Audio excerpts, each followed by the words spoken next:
el acto de Moyano y las novedades de los rejuntados opositores. Hoy, en un escaso acto en el que no habían más de 6, 7 u 8 mil personas, el de narvaísta Moyano ratificó que sigue alineado a la derecha. Desmotiva y nos está quitando la cultura del trabajo con los planes esos que han inventado y que han multiplicado en los últimos tiempos. Los planes cooperativos, los planes no trabajar, los planes descansar son eso, compañero. Me parece importante la inclusión social, me parece importante que todos aquellos compañeros y compañeras que no hayan tenido trabajo se los incluya transitoriamente con un plan trabajar. Los planes no trabajar, los planes descansar son eso, compañero. Cuando se habla de la inclusión social, significa que el Estado, que somos todos, tenemos que ir en ayuda de aquellos que todavía no han conseguido un puesto de trabajo. Los planes no trabajar, los planes descansar son eso, compañero. Hoy me llamó la atención que Moyano habló de los planes descansar. La verdad que me llamó mucho la atención. Hugo Moyano habló de los planes descansar en alusión a los planes trabajar. Y a mí me pareció ahí ya un ruido. Porque digo, durante mucho tiempo el plan trabajar sirvió para quitar a la gente de la marginalidad. En la misma sintonía y en una entrevista radial, el integrante de la CGT opositora esgrimió un argumento falaz y ridículo. El motivo del paro tiene que ver con el percusión de impuesto a las ganancias. Sí. Hugo, esto es un ¿Por qué problema no le cuentan a lo de la cámpora? ¿Por qué no le cuentan a lo de la cámpora que ganan el salario que les da el gobierno? No puede ser que le descuentan un hombre del trabajo. ¿Por qué no le descuentan a lo de la cámpora que ganan el salario que les da el gobierno? No puede ser que le descuentan un hombre del trabajo. Según la lógica de Moyano, los que no piensan como él no son trabajadores. ¿Por qué no le descuentan a lo de la cámpora? ¿Por qué no le descuentan a lo de la cámpora? No puede ser que le descuentan un hombre del trabajo. Los medios corporativos alineados con Moyano buscaron generar una polémica donde no la hubo. Miren lo que dijo la presidenta y luego veamos la traducción hegemónica al respecto. Queremos, si no te parece mal, Adriana, que Marcos, que se ha puesto hoy una corbata celeste brutal para hablar seguramente, hable. Hola, Marcos. Buen día.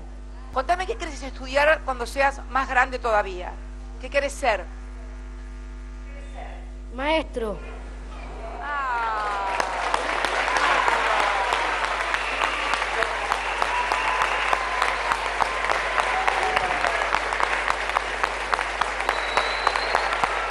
Lindo, Marco, que quieres enseñar, me encanta.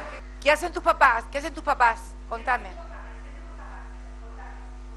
Mi papá trabaja de camionero.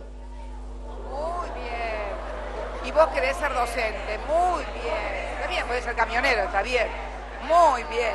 Vamos todavía, Marcos. Vamos todavía. Grande. Son las cosas de la vida, ¿viste? No está preparado. ¿Qué sabía que no era Marcos, viste?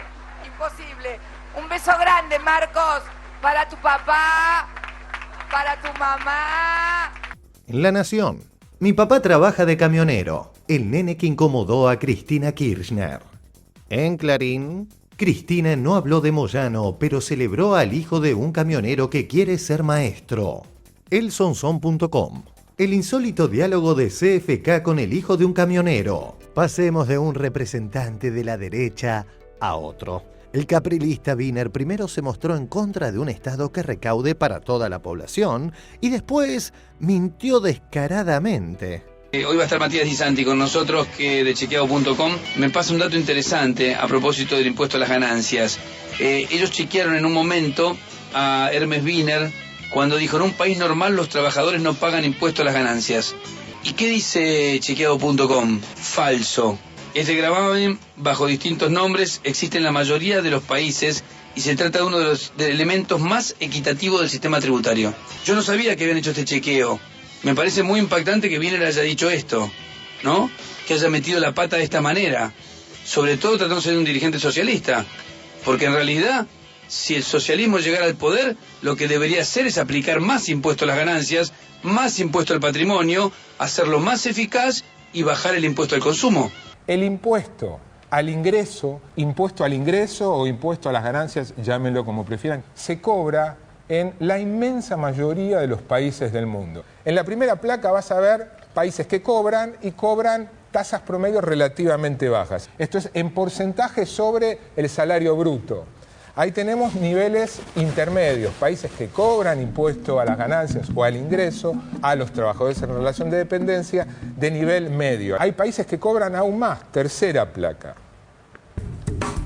En Italia, el 21,3% del salario bruto va al fisco en concepto de impuesto al ingreso a las ganancias. ¿Y Argentina? Está a niveles de los países, para los trabajadores en relación de dependencia, los países que menos cobran. ¿Ah, sí? Porque esto hay que entender del impuesto a las ganancias, que es uno de los impuestos buenos, entre comillas. Es como el impuesto al patrimonio. O sea, si vos le cobrás a los que más tienen, es un impuesto más justo que cuando cobrás impuestos al consumo. Es mucho más justo que el IVA. A ver si lo entendemos. Es muy importante entender eso.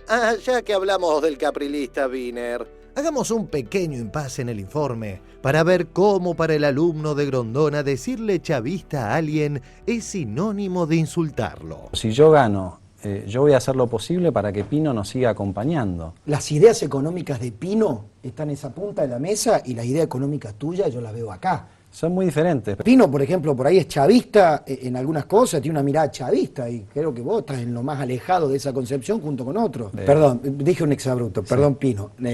Pino no es chavista. Perdón, dije un exabrupto, perdón Pino. Pino no es chavista. Pino no lo tiene. Es que es una persona, es tan excelente como persona como errado en sus ideas. Puede ser. Como errado en sus ideas. Puede ser. Finalicemos el informe con más disputas entre los rejuntados opositores. Infonews. De Narváez denunció que en Tigre hay barrios sin gas, cloacas ni agua corriente. Atlas Ambiental de Buenos Aires. A ver los datos sobre la cobertura cloacal en Tigre. Acá. Por red pública, 14%. Sigue siendo notable el contraste entre las chicanas que existen de un lado y las políticas de fondo del otro.